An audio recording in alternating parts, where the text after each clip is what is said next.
I have to say I am really thankful to LaKesha and all of the people who have been uh, helping uh, with putting this together and organizing this. This is amazing, and this tool is incredible for digital conferences. I'm really excited to have been able to be exposed to it.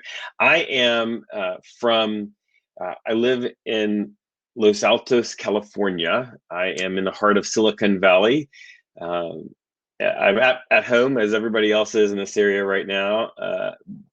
In fact, just to give you a sense of how wild it is here, this is our parsonage, and I live. It's about a mile from where Apple computers began in Steve Jobs' garage. So, uh, oh, that's right. It's funny that I'm on Pacific time, so I started the conference today at 7 a.m. uh, but yeah, so and I see that a lot of you are all the way on the other coast from me. So it's not still morning for you. All right, well, we're going to go ahead and get started. We're going to begin by talking through some millennial demographic statistics to give you a sense of who the millennial generation is, who they are, and the different aspects about them.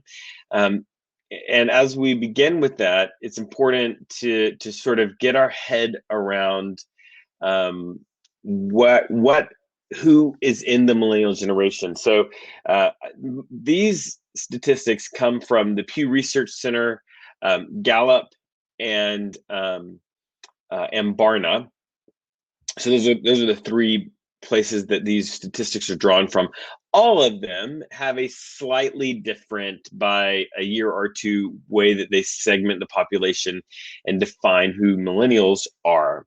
But this is all the generations. So you go from the oldest in our congregation, the silent generation, who are in their 70s and 80s, to the boomers. If you're wondering if it's okay to say "okay, boomer" to somebody, you need to ask their birthday first. Then Generation X, which I am just in Generation X, just barely made it into that generation, and then the millennials. And so it's interesting. Millennial has become a term that people use to mean young adults. But the youngest millennials are now in their mid 20s. So the oldest millennials will be 40 next year, according to Pew. Some say that they have, some of the other people put them just becoming 40. So that's important to understand. Millennials are those young leaders and young family leaders. Around 40 to 50% of millennials have children at this point. And then that generation below them, who are in late high school and college age, very beginning of entering the workforce, that's Generation Z. We're not going to talk much about them. I will mention them a couple of times as we go through the different statistics. So let's head into kind of with a sense of who the millennials are. So I'm curious, was anyone surprised to find yourself as a generation that you didn't think you were in? Do we have some millennials in the chat room? No comment. That was great. uh, so so let's talk a little bit about this generation. Um, so one of the key pieces, oh, you don't like being called a millennial. That's interesting. That's a common thing. So millennial has been, unfortunately, tagged in some people's minds as a bad word. But that is when we have that association with a name for millennials, that is a sort of ageist thing, right? Where we have tagged some generation that is a certain age to being whatever all kinds of things that we hear, that I don't want to underscore really, because I think what happens is when a generation is different, which all generations are, the things that are different are often labeled negatively by the older generation, by the generation in power. And when they are labeled negatively, there can become a connotation for my generation, Generation X. There was all sorts of connotations. And then Generation X got a little older and started getting elected to office and those kinds of things. And all of a sudden, they were pointing fingers down at the millennials who, if history serves us for anything, it looks like they will probably do the same with Generation Z. Yeah, and many times those millennials are associated with Generation Z, but that Generation Z is its own population with its own sort of thing. So let's get back to millennials. The millennials are digital natives. So if just real quick, if you can see, they were born, most of them after the internet was in existence.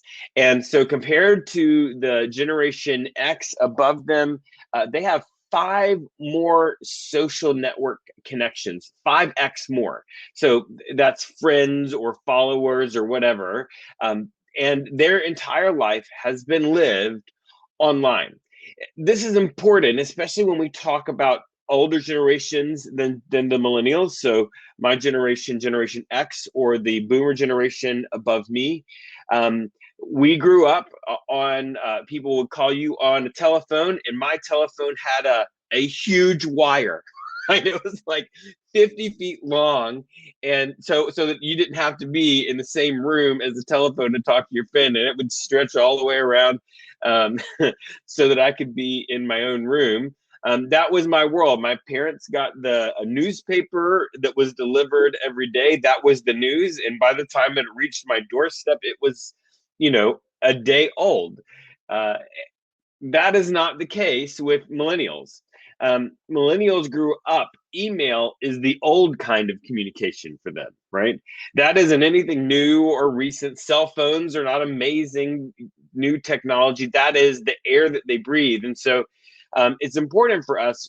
The older generations will approach technology with a sense of novelty and suspicion in a way that the younger generations will not, because they're very familiar with it. And it is just the easiest way to say is, as comfortable as it feels for us to open a newspaper or a magazine or pick up a telephone, it is just as comfortable for them it seems the exact same for them to scroll through their news app on their phone, or get on TikTok and make ridiculous TikTok videos.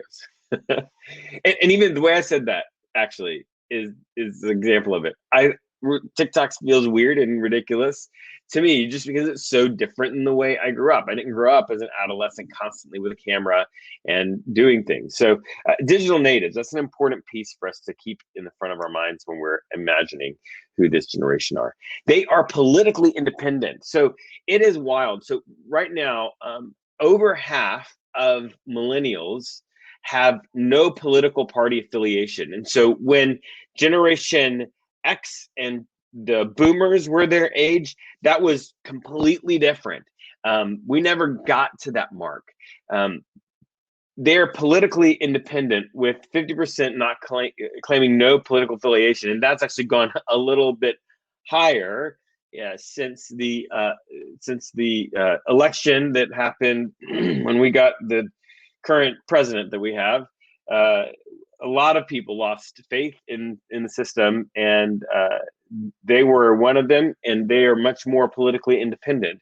But this is an important moment to note that they aren't just politically independent, they are generally individualistic. So they have a skepticism and mistrust of institutions in a way that is unique for this generation. You see in every sort of organization like the church that is an institution that had membership or adherence, we see a trough in involvement and engagement in institutions in general amongst millennials. So if you have there's all kinds of clubs and organizations all across everywhere, from sororities and fraternities to service organizations, and then all the way through to politics. There is a trough of official engagement, so people joining those organizations and millennials. So there's less millennials doing that than the previous generations, and that is driven by a mistrust of institution. They are not, though, less engaged, and that is a key thing, because when boomers and some Gen X people think of engagement in religion, in politics, they think of that in terms of institutional engagement. But millennials are very politically engaged, are very religiously engaged, but they are not institutionally aligned. And so you have this huge percentage of political independence. And you have an interesting trend that is people call the nuns, right? The percentage of people who claim no religious affiliation. Is interesting because the nuns are different than atheists or agnostics, right? Atheist or agnostic is some sort of political or is some sort of religious affiliation that can be thought of in the minds of many millennials as a sort of institutional choice. The nuns are the people who just mark none. I am not affiliated with any.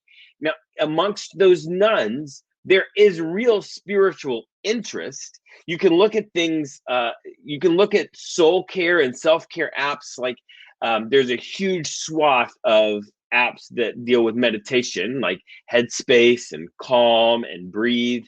Those are very, very popular, especially amongst the nuns who are interested in spirituality, but are not interested in the institution. And that's going to be something that we're going to come back to in just a little bit. So politically independent, intensely individualistic, and part of that is a lack of institutional involvement. They are also optimistic. And this is one of the really beautiful parts of this generation. 49% of them say that our country's best years are ahead of us. And I don't know about you, but I need some of that optimism right now, right? This is a difficult time in the life of our country. But if you talk to millennials more than any other generation at this same age, at the same life stage, they are optimistic about the future. So 49% of them say our best years are ahead of us, which I am so thankful for, because when I talk to like people my parents' age, they say, well, our world is going to hell in a handbasket, right? Or they say it's just all coming apart at the seams.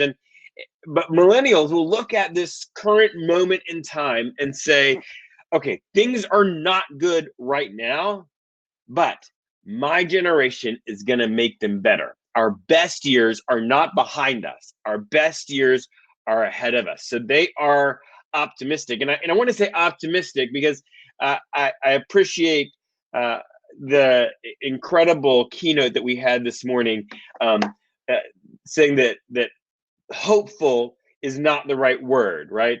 Hope is not the right word, but I think optimism is a good word. That they're optimistic about the fact that they are going to make a better world than their parents and their grandparents made for them to inherit. That 49% has held true. There's not a lot of really post-COVID nationally representative studies that have been done, but the 49% is seeming to hold true in the initial. They're still optimistic, and that has held true after through all of the rocky road that we have been on the past 4 years. They're still optimistic. They may not be optimistic about the present, but they're optimistic about the future. Racially diverse. So this is the most racially diverse generation in American history, demographically, and definitely among these generations that we have alive right now. 43% of them are non-white, and this trend is continuing. Generation Z is 48%. So we have this gradual trend toward diversity, and not just diversity in terms of population, but they have grown up in a culture that is different, that is continuing to try to break down walls of segregation. A lot of those walls are still in existence. A lot of them have been, people have been trying to rebuild some of those walls. But the importance is, my parents' generation, it wouldn't have mattered really for them in school and in the rest of their life who was in their generation as far as racial diversity, because they would probably never see them. They would not see them at school, and they would not see them. They lived separately. We know all of that just awful history. For Generation X and really the millennials, they have been friends with people of all sorts of different racial, ethnic, and cultural backgrounds, and that is it's different depending on each community, right? There's each context as far as how diverse their experience has been. But this is an important thing for us to remember, who they are as a generation, because when we look at our churches, I am in the United Methodist Church, and the United Methodist Church and the AME and AME Zion churches, these are the least racially diverse denominations in our country. We have a awful history that is part of the reason why we are not diverse. But what's important is when these when the millennials come to your church, they want to see at least a sense of the world that they have grown up in. And when they come to my church and they look on the platform and they don't see somebody their age on the platform, it communicates, these are not my people. When they see a platform that is one ethnicity and nobody else, they look at that and they say, these are not my people. This is not who I grew up with. I'm going to have to find somewhere else. And so this racial diversity in this generation is a real important thing for us to keep in mind when we look at our leadership and we look at our platform, both age and race and culture and all of that. If it doesn't look like what they've grown up in, it sounds like, it looks to them like we're speaking a language that they do not understand. All right, now let's talk about the church and where we have been missing the mark. So if you think of in the 1980s is when there was an explosion in youth ministry and in people thinking of teenagers as their own sort of segment in the church to really reach out to. The early 1980s, late 1970s was the time when that happened. We have had all sorts of Christian education that was geared towards people who were Generation X and millennials. And now those people are adults, and we can survey them and we can see where we've been missing the mark. What have we been doing in their lives, in their worlds, that has taught them wrong things or that made them leave? So here's where we're going to draw on some of the research from Barna. Barna has done some really interesting research where they have surveyed people who were who are active in church, who are still active, millennials who are still active in church, and then people who have dropped out of church. Now, that's important. So when you talk about all of the people who don't go to church, 70% of those people once attended church. Okay, so that's important, or have attended church in the past, right? So there's 70% of those people who have an exposure to church that have dropped out of church. So that's an important mark, and that's the people people who were involved in church and are not involved in church any longer. That's when I've got on these slides, we'll say active and dropout. That's what those two terms mean. All right. Jesus speaks to me in a personal, relevant way. Those people who that was communicated clearly to, and they were encouraged to develop that sense of the voice of God in their own life, who were speaking, that God was speaking to them in a personal, relevant way. If that was communicated to them, they're much more likely to be active. The dropouts, only 25% of them said that, which means that most of the dropouts didn't have that experience that taught to them that Jesus speaks to them in a personal, relevant way. Now, that's an important question, because when we think of individualistic, the radical individualism of this generation, if we are not teaching them that Jesus speaks to them individually, the faith doesn't make sense, right? Because they are radically individualistic. And so that personal experience with God and that personal communication is a key piece of that, active and dropout. I believe the Bible contains everything a person needs to live a meaningful life. Now, this is really interesting.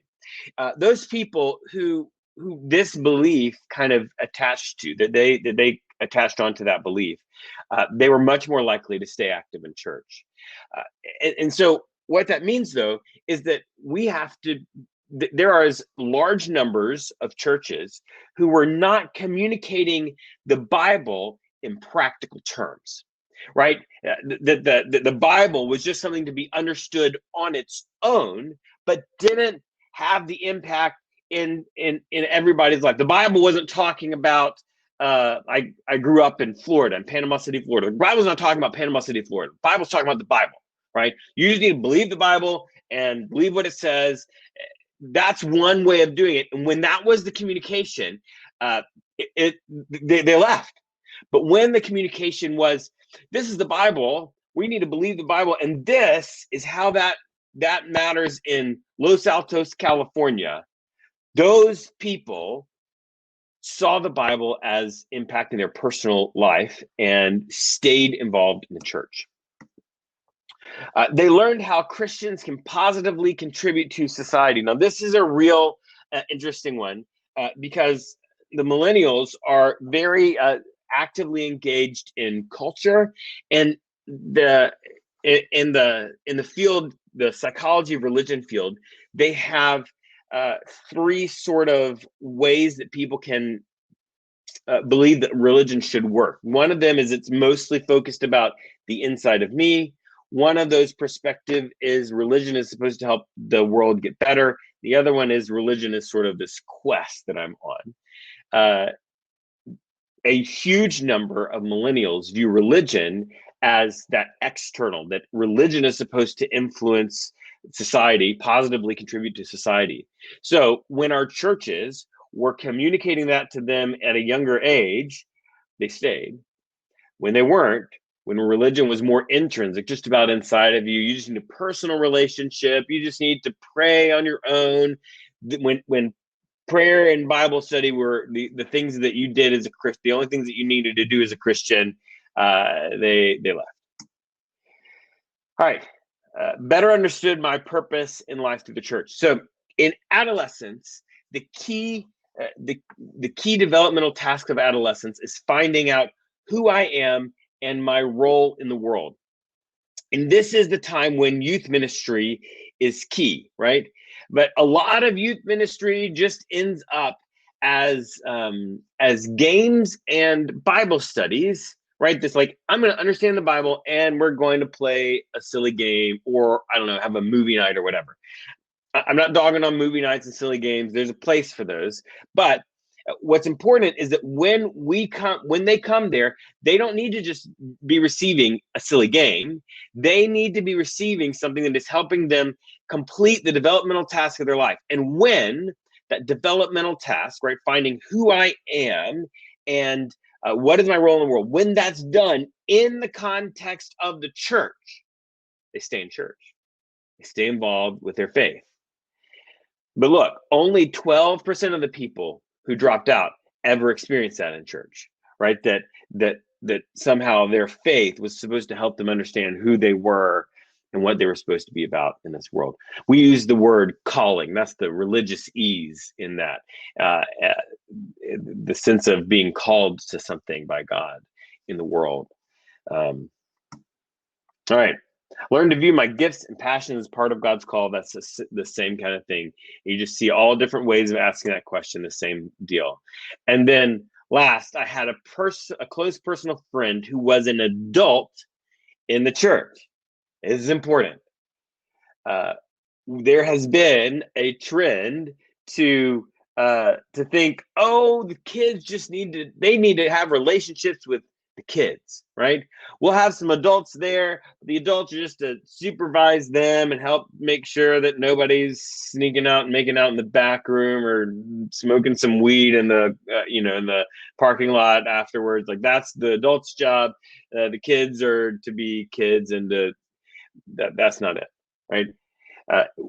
They need a close personal friend who is an adult at a young age. When they have that, when there's an adult who cares about them at church, knows who they are, would be considered a close connection, that's going to keep them involved in their faith. What I like to tell my congregation is, if you want to make an impact in the next generation, if you want to bring the next generation closer to Jesus, you need to get to know the next generation. If the millennials bother you the way they aren't in church, you need to start making some millennial friends and start letting them see what a Jesus follower is like in the real world. That's the way you make an impact in the next generation. All right, let's talk about the implications for evangelism. So the way that LaKesha and I met was through an organization called World Methodist Evangelism. It is an amazing organization. Reverend Steele, Kelsey Steele, and I both serve on a leadership group for that organization. And it is an organization where all of the Methodist family in America, that is AME, CME, AME Zion, Nazarene, Wesleyan, United Methodist, Evangelical Methodist, and I'm missing a Free Methodist. That's what it is in America, but it's a global organization, so it's all over the world. There's actually 80 Wesleyan denominations spread out all over the world, and in this organization, World Methodist Evangelism, is focused on creating effective evangelism in the Wesleyan movement all over the world. And all of this information about millennials help us understand how it is that we need to share the love and grace of Jesus with the millennial generation. What we've been doing is trying to form a picture of who this generation is. And again, because they're highly individualistic, every millennial who is listening to me will say, yeah, but not that one, right? I'm not that one. Yes, I get it. You're an individual. Yes, these statistics are not representative of everybody, but we've been trying to get a general idea of who this generation is, because if we're going to communicate the good news of Jesus, we need to speak in a language that they can understand. So let's talk about that language. My sense is that there's really a key message that we need to be giving, and that is that we have three basic human needs, spiritually speaking. There's a relationship with God, a relationship with the church, and a purpose greater than ourselves. Now, what's interesting is in the modern time, back when the boomers were in charge of things, it kind of was in that order. A relationship with God came first, then you joined a church, and then you did something in the world, right? It was almost a process from the beginning to the end. We need to kind of let go of that. Let's just talk about these three basic human needs. People need a relationship with God. People need a relationship with other people who have a relationship with God, with the church. And people need a purpose greater than themselves. So let's talk a little bit about how we communicate that message. Number one is we need to de-emphasize the institution. They are skeptical of the institution. They are skeptical of the church as an institution. And so we've got to take a second and say, are we wanting to make new members of our church, or are we wanting to help people grow in a loving relationship with Jesus that helps them change themselves and the world? My preference is for the second. I think that people need Jesus way more than they need the church. And now, if they're going to come to my church, that's great, because I got to report those numbers to the bishop, and that's an important piece. I don't want to say it's not important, but when I talk to people about Christianity and about Jesus and about faith, I need to not talk about it all in terms of church. We need to talk about it in terms of in more individualistic terms. Think of it more as an app than as a building, right? So something that is a relationship that they are going to have that is a personal relationship with God that will change them and transform the world. That's the idea. So de-emphasize the institution in our communication. In our communication. Next, we have to move into the digital world, and this is the deal. If you want to communicate with the next generation, you're going to have to get an Instagram account. You're going to have to get a Facebook account. You're going to have to get a Facebook page. You're going to have to, depending on your community, you may need to get a Snapchat.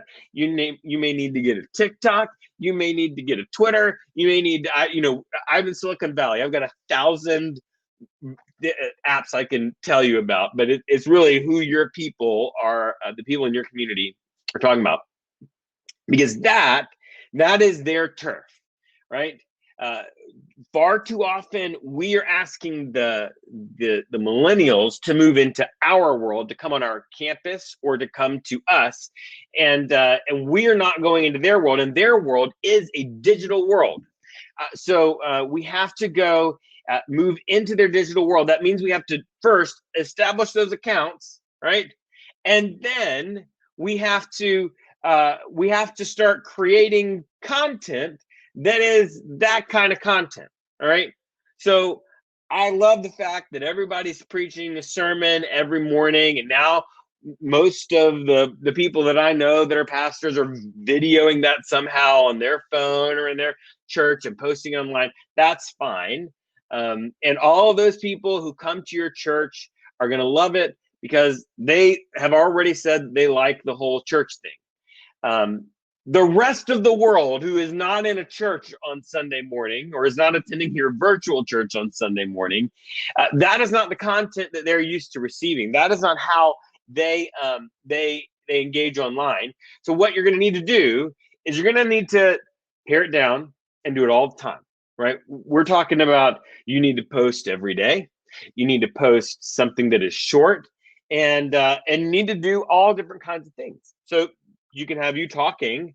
You can have a picture that you find of something beautiful in God's creation. You can have you can snap a picture of a book cover and quote your favorite author. Every single day, you're going to be creating content, and you're going to be able to put it in the digital world so that you are communicating. Not only am I here, but I know how to talk here. I know this digital language, and it doesn't have to be perfect, but the key is you need to start. You need to start. and you will get better and better at it the more that you're engaged with it. My thing is, if you are not a millennial, you need to get a millennial in the room with you. You need to give them access to post on your pages and your accounts, and you need to elevate those millennial leaders in your community, and give them places of authority and responsibility when it comes to that digital communication. Now, if you're the pastor, you're going to need to be part of that, because your face is an important, and your voice is an important face and voice to have.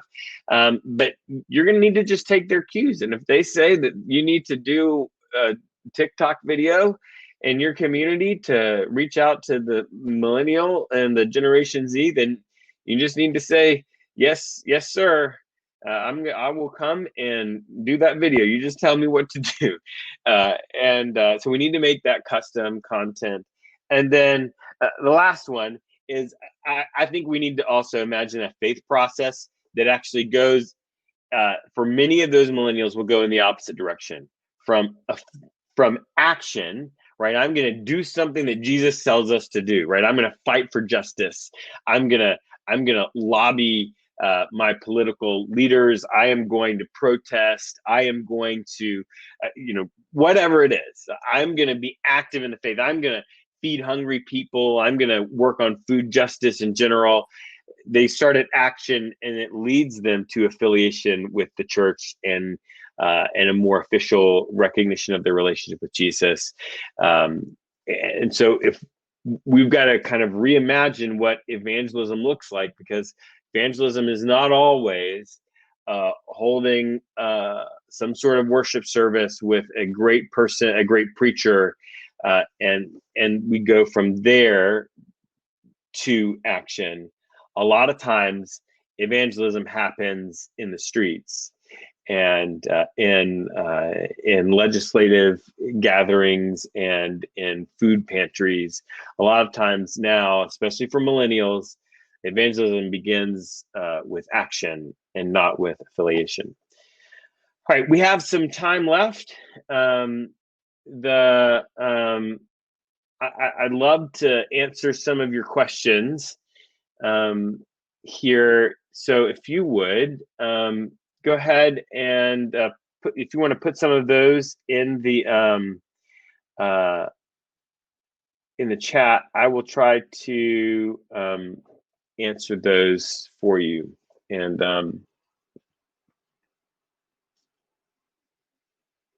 right, I'm a millennial, but I have to say digital world seems overwhelming. Yes, it definitely seems overwhelming. There's more than Facebook, Instagram, and Twitter, and there is a constant connection to that digital world that millennials and Gen Z even more, and I think that's also personality. So there's a sense of there are some people that express a more connected personality and a less connected personality digitally. So that's an important thing to do. And I want you to hear that you don't have to be the one creating all this. You don't have to be the one engaging in all this, but the leadership in your church does. And so you can be involved, but delegating is a good thing. And all the millennials I know who are overwhelmed by technology also know a friend who seems to not, and seems to have an endless appetite for all of those things. So it's time to find one of those people to help us out, because I'm the same way. I cannot be on that all the time. All right, can you show the ages, years for generation breakdown again? Absolutely. Here we go. What has your experience been putting millennials on different boards in the church with older saints? Was there any pushback? Okay, I love this. Okay, so we had, at my previous church, I was an associate pastor, and we got a new senior pastor, and senior pastor said, he looked at all of the agents and all of our boards in the church, and noticed that they were all, as you call it, older saints involved in all of those. And he said, all right, we're not going to do this every year, but this year we're not going to put a new person on any of these boards that are older than 50. So the way ours work is you're kind of in classes. So a handful of people roll off each year and come on each year. And so he said we need to get more young people involved. And he led from the top, and he did all the work of talking to those older saints. And to be honest, a lot of those older saints, as long as they still had something to do and they had a role to play, they were okay with turning it over, because to be honest, a lot of them were tired of doing absolutely everything. And they all, and most, let's say most of them, there was pushback, of course, but most of them, they did want younger people involved. And if that was going to help, it did. And here's what was interesting. When we did that, there was a cultural shift in the church that we did not really anticipate. And so, for example, our church was all older people. They were all people that were, or not church, our leadership was mostly older people, mostly people who were in retirement or thinking about retirement, or old enough to be in retirement but couldn't retire. And they all had a sort of mindset, like, for example, financially, in our finances, of that moment in life. And so everything was about paying off debt. Whereas younger people, they're not trying to pay off their mortgage on their house, if they can even have a mortgage on a house, right? Not here in Silicon Valley, right? But they're not worried about paying down the debt. They're trying to use their resources to live. And so what had happened was, our church, in many ways, was in a retirement season, right? Because all of our leaders were in that retirement season. So the church was starting to close things down to focus more on debt and less on innovation and new things. But once we put those young leaders in those committees, we started to see a shift. There was a perspective that hadn't been in the meetings that started to change things. And it didn't completely change everything, but we saw a culture shift. And over the course of several years, there was a lot more flexibility that developed as those young leaders began to have positions of authority. And they